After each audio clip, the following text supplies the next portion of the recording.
ਵਾਹਿਗੁਰੂ।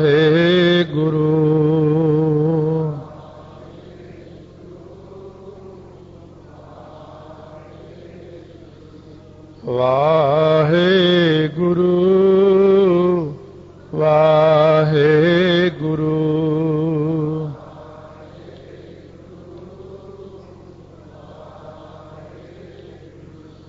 ਵਾਹਿਗੁਰੂ ਵਾਹਿਗੁਰੂ।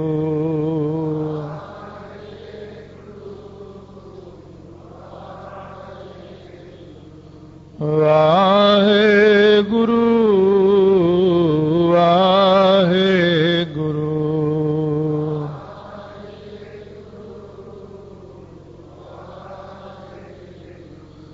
ਵਾਹਿਗੁਰੂ ਵਾਹਿਗੁਰੂ।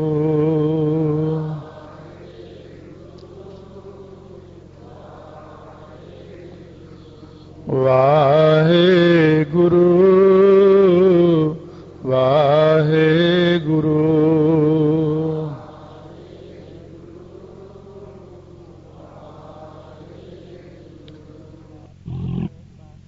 ਹੁਣ ਅਣਗਿਣਤ ਸੰਸਾਰ ਦੀ ਮਿਥਿਆ ਦੱਸਦੇ ਨੇ ਕਿ ਅਸੰਖ।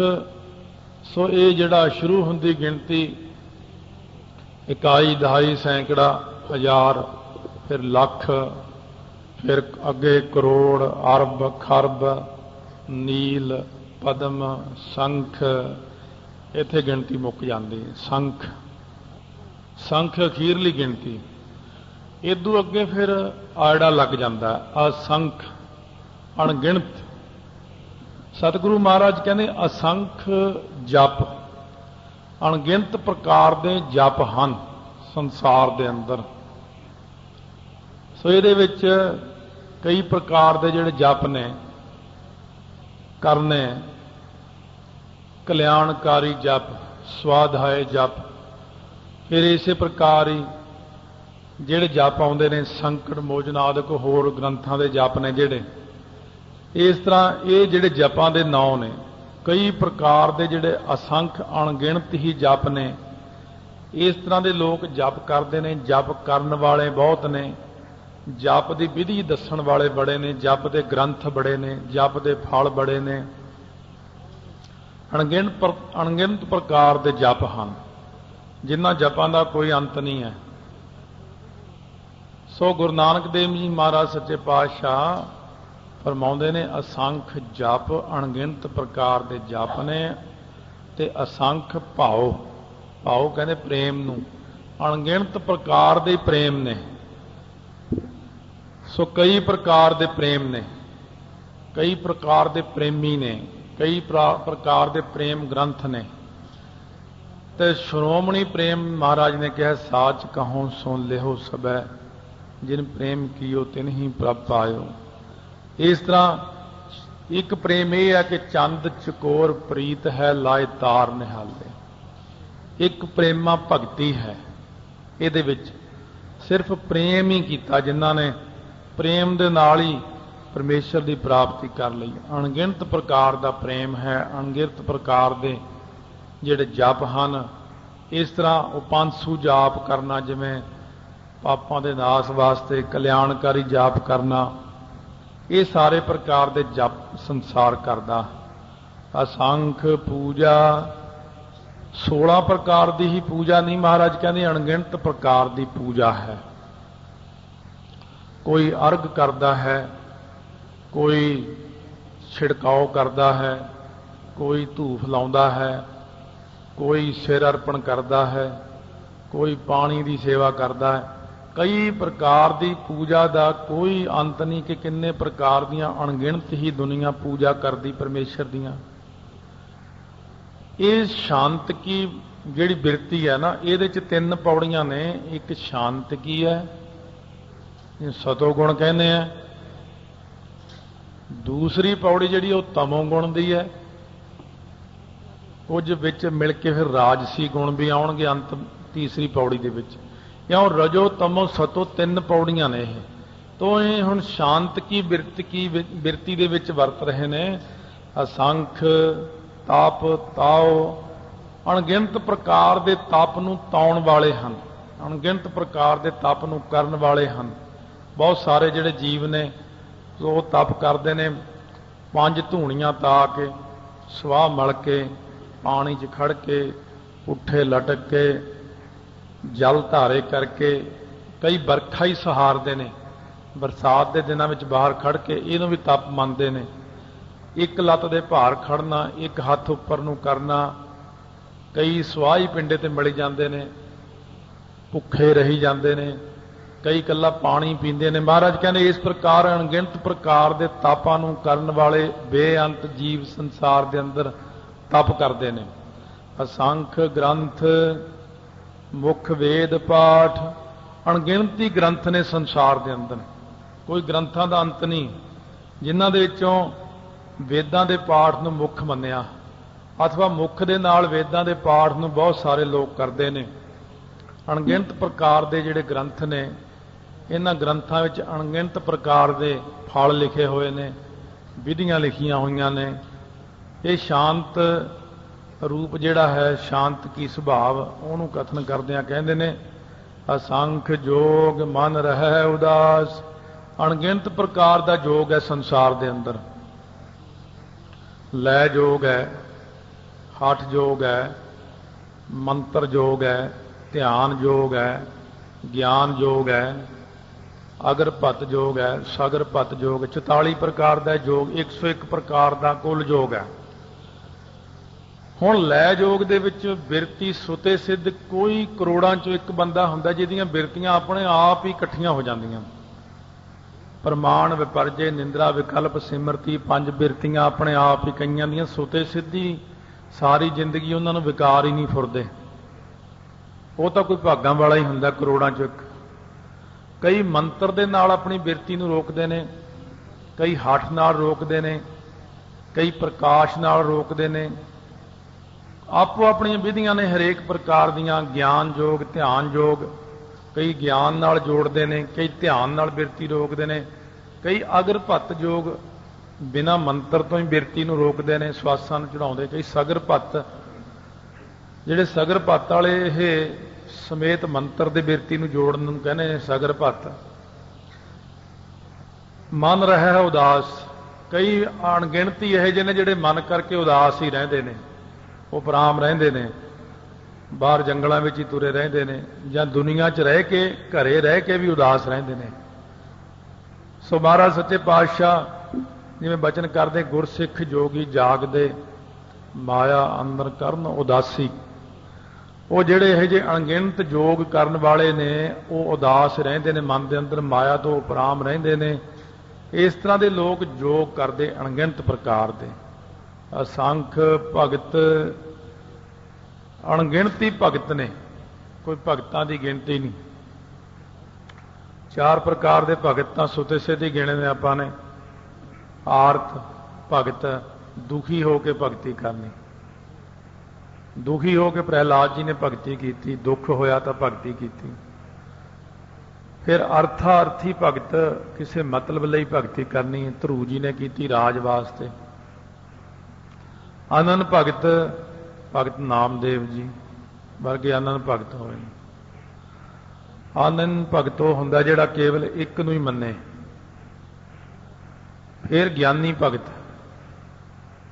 ਬਾਬਾ ਬੁੱਢਾ ਜੀ, ਕਹੋ ਨਾਨਕ ਕਿਰਪਾ ਭਈ ਭਗਤ ਗਿਆਨੀ ਸੋਏ। ਜਿਹਦੇ ਉੱਤੇ ਕਿਰਪਾ ਹੋ ਜਾਂਦੀ ਆ ਉਹਨਾਂ ਵਿੱਚ ਬਾਬਾ ਬੁੱਢਾ ਜੀ, ਭਾਈ ਮਨੀ ਸਿੰਘ, ਬਾਬਾ ਦੀਪ ਸਿੰਘ ਆਦਿਕ ਇਹ ਭਗਤ, ਇਹ ਗਿਆਨੀ ਭਗਤ ਹੋਏ ਨੇ। ਗਿਆਨਵਾਨ, ਸੰਪੂਰਨ ਗਿਆਨ ਵਿੱਚ। ਅੱਗੇ ਤੋਂ ਅੱਗੇ ਫਰਕ ਨੇ ਇਹਨਾਂ ਵਿੱਚ। ਸੋ ਜਿਵੇਂ ਭਗਤ ਨਾਮਦੇਵ ਜੀ ਨੂੰ ਜਦੋਂ ਬਾਹਰ ਕੱਢ ਦਿੱਤਾ ਮੰਦਿਰ ਵਿੱਚੋਂ, ਭਗਤ ਨਾਮਦੇਵ ਨੇ ਮੰਦਿਰ ਦੇ ਪਿੱਛੇ ਬਹਿ ਕੇ ਫਿਰ ਪਰਮੇਸ਼ਰ ਨੂੰ ਤਾਨੇ ਮਾਰੇ, ਕੀ ਫਾਇਦਾ ਤੇਰੀ ਭਗਤੀ ਦਾ, ਮੈਨੂੰ ਧੱਕੇ ਮਾਰਤੇ, ਤੇਰੀ ਪੈਜ ਪਛਾਉਂਦੀ ਹੋਏ ਲਾ, ਤੇਰੀ ਪੈਜ ਖਰਾਬ ਹੈ। ਪਰ ਭਾਈ ਮਨੀ ਸਿੰਘ ਦਾ ਬੰਦ ਕੱਟਿਆ ਜਾ ਰਿਹਾ। ਉਹਨੇ ਨਹੀਂ ਕਿਹਾ ਕੀ ਫਾਇਦਾ, ਇੰਨੀਆਂ 5 ਬਾਣੀਆਂ ਪੜ੍ਹੀਆਂ, ਇੰਨਾ ਅੰਮ੍ਰਿਤ ਛਕਿਆ, ਮੇਰਾ ਬੰਦ ਕੱਟਦਾ, ਕਾਹਦਾ ਤੂੰ 10ਵੇਂ ਪਾਤਸ਼ਾਹ, ਕਾਹਦਾ ਰੱਬ ਹੈ, ਇਉਂ ਉਹਨਾਂ ਨੇ ਕੁਛ ਨਹੀਂ ਕਿਹਾ। ਉਹ ਕਹਿੰਦੇ ਕੱਟ ਵੀ ਸ਼ੁਰੂ ਕਰ। ਉਹਨਾਂ ਆਪਣਾ ਪਾਠ ਸੁਖਮਨੀ ਸਾਹਿਬ ਦਾ ਸ਼ੁਰੂ ਕਰ ਲਿਆ। ਇਹਨੂੰ ਕਹਿੰਦੇ ਗਿਆਨੀ ਭਗਤ। ਬੜਾ ਔਖਾ ਹੈ ये चौथी अवस्था का भगत बनना बहुत औखा। तो इस करके सतगुरु महाराज कहने असंख भगत, बड़े भगत होए संसार च, बड़े तरह दी भगतियां ने, बड़े तरह के फल ने, बड़ा तरह के ग्रंथ ने, कोई अंत नहीं है। हुण अणगिनत प्रकार के भगतां विचों एक वो भगत भी होया जिन्होंने आड़वंद भगत कहते हैं। सो जिवें सुनाया सी किसी ने उन्होंने जिमींदार नूं कि विष्णु जी दे आउं बस्तर ने, पीले बस्तर ने, आउं आ सारा कुछ सुनाया। गदा है, 4 हाथ ने, लक नूं आड़वंद बन्निया होया है, बैल्ट जी हुंदी है सोने की आड़वंद। वो इको ही चीज़ नूं याद रखिया उन्हें भी आड़वंद, उन्होंने होर कुछ ना याद रहा। वो एक जगह के उत्ते बह के आड़वंद आड़वंद आड़वंद यही जाप करन लग पिया। विष्णु जी कहन लगे लक्ष्मी मेरा एक नवा ही भगत है, मेरा नवा ही नाम रखिया उन्हें। कहने की नाम रखिया? कहने आड़वंद। कहने ये की होया? कहने उन्हें सुनिया तो सारा कुछ सी पर उन्होंने आड़वंद ही चेते रह गया। इस करके यह जे भी भगत ने जिहड़े आड़वंद ही जाप करते हैं। जिवें भगत रामानंद जी ने कहा सी भाजा लोटा मारांगे, उन्हें भाजा लोटा मारांगे समझा भी पता नहीं सिमरन दिता कोई मैनू, वो भी भगत है। अनेक प्रकार के भगत ने, कोई कैसा भगत है, कोई अणगिनत ही भगत ने। असंख गुण, अणगिनत प्रकार के गुण ने। सत संतोख, दया, धर्म, विचार, श्रवण, मनन, अध्यासन, तत्वंग का शोधन करना, इन्हां दा कोई अंत नहीं। शुभ गुणों का कोई अंत नहीं है। फिर ज्ञान कई प्रकार का है, सो परा ज्ञान, अपरा ज्ञान। फिर विचार, पता नहीं किन्ने तरह के विचार ने, आपो अपने हरेक दे विचार ने, विचारां दा भी कोई अंत नहीं है। असंख सती, अणगिनत प्रकार दीयां सतियां हन संसार दे विच। सत प्रतगी राजे हन। सती उन्होंने कहते ने गुरमत अनुसार जिहदे मन दे अंदर इको ही गल है कि एका पुरख सबाई नार, जिन्हां दा ध्यान सिर्फ अपने पति विच है, बाकी सारी सृष्टि नूं इस्त्रियां रूप समझते हैं, वो श्रोमणी सारिਆਂ नालों सती गिनी जाती। एक वो ने ਜਿਹੜੀਆਂ परिवार ਦੇ ਵਿੱਚ ਰਹਿੰਦੀਆਂ ਹੋਈਆਂ, ਵੱਡਿਆਂ ਨੂੰ पिता समान, बराबरदिਆਂ ਨੂੰ ਭਰਾ, ਛੋਟਿਆਂ ਨੂੰ ਆਪਣੇ ਪੁੱਤਰ ਜਾਣਦੀਆਂ ਨੇ।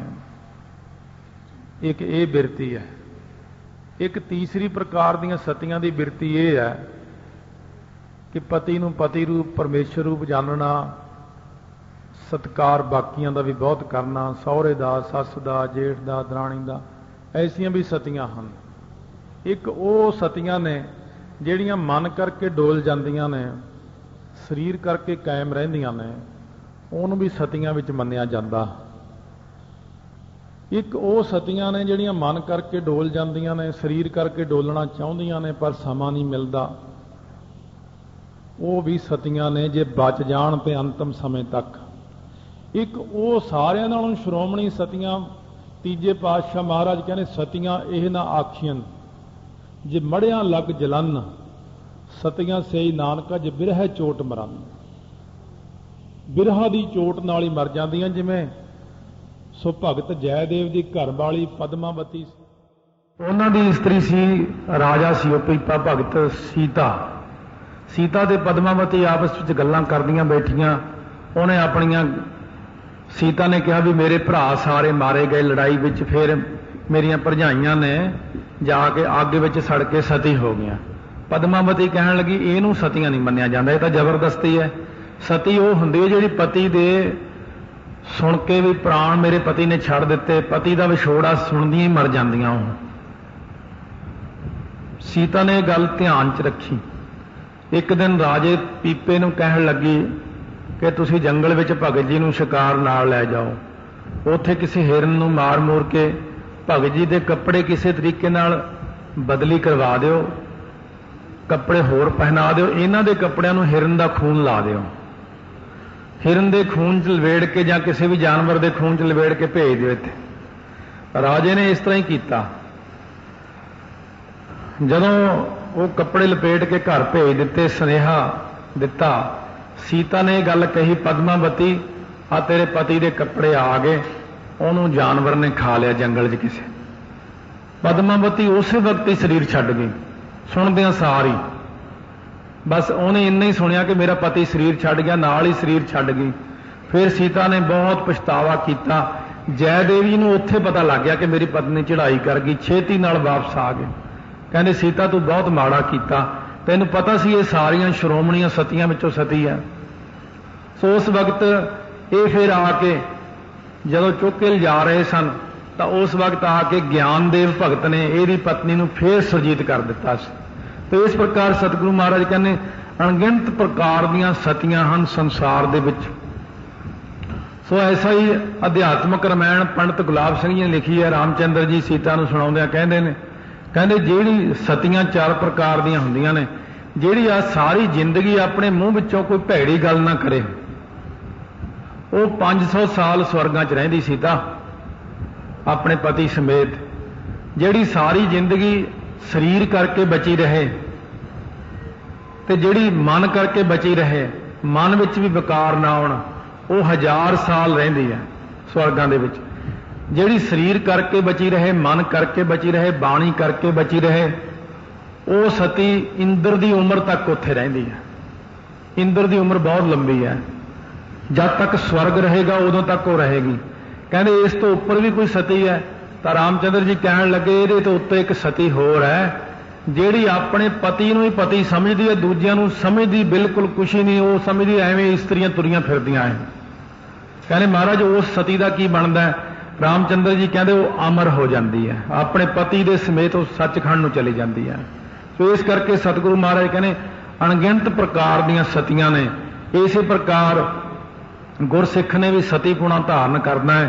वड्डियां नूं मावां, बराबर दियां नूं भैणां, छोटियां नूं धीआं दी निगाह नाल देखना। बीबियां ने इसे प्रकार वड्डियां नूं पिता, बराबर दियां नूं भरा, छोटियां नूं पुत्रां दी निगाह नाल देखना। महात्मा ने भी इसे तरह ही करना, बराबर दियां नूं जिहड़ा वड्डियां नूं भरा जाण के, पिता जाण के उपदेश करना, उन्हां तो उपदेश लैना, बराबर दियां नूं भरा जानना, छोटियां नूं पुत्र जाण के उपदेश करना। तो इस तरह असंख दातार, अणगिणत प्रकार के दातार हैं। सो जिवें सतियां मन संतोख उपजै, कई तो यह जे ने दाते जिन्हां दे मन विच संतोख पैदा हुंदा दान करके, बई वाहिगुरू ने मैनूं बख्शिया, मैं अगे इहनूं देवां, कोई गल नहीं, वंड के छकदे हां। एक हुंदे ने जिहड़े देना के विचार, एक वो ने जिहड़े देण दा विचार करदे ने, जे इन्ने दान करिए इन्ने मिलणगे, आह दान करिए आह मिलेगा, वो सोचदे ही रहिंदे ने। एक दे मंगा है, एक दे के फिर मंगदे रब तो, ढेली दे के हवेली मंगदे ने, गंढा दे के फिर संढा मंगना। परमात्मा ते पुराणियां बोलियां ने, वाहिगुरू मैं सूई दान कीती है, मैनूं कदों स्वर्ग मिलणगे? या निकी निकी गल ते जिहड़े मंगदे रहिंदे ने, दे मंगा है, सहसा गुणा हजारां गुणा मंगदे ने। एक वो ने जिहड़े शोभ करे संसार, एक दाते वो ने जिहड़े संसार दे अंदर अपनी शोभा मंगदे ने कि मेरा नाम लिखो बाहर पत्थर ते, या मेरे नाम ते लंगर ला के दूर तक कसोरे पत्तलां खंडा देणियां, भी इहदे नाल साडा नाम हो जाएगा। सिर्फ अपना नाम चमकाउण लई लंगर करना, नाम चमकाउण लई होर धार्मिक काम करने, इहो ਜਿਹੇ लोग ने जिहड़े शोभा वास्ते कर्म करते हैं। क्यों कई वो दाते ने जिहड़े सारिਆਂ ਨੂੰ वंड के छकते हैं और कहने वाहिगुरू ने मैनू दिता है, तुसीं अगे सारे मिल के छको। क्यों रब दे प्यारे दाते हन। वाहिगुरू वाहिगुरू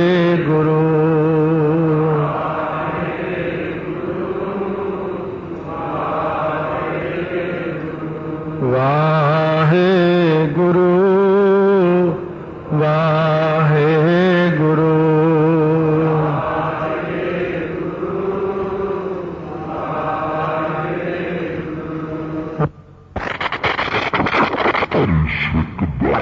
कार करना, कल्ले कल्ले नूं भरावां नहीं जानना, फिर छोटियां नूं बच्चे जान के चंगा उपदेश करना, हमेशा चंगे पासे लाउणा। इस तरह महाराज कहते हैं अपने जीवन नूं ढाल लो।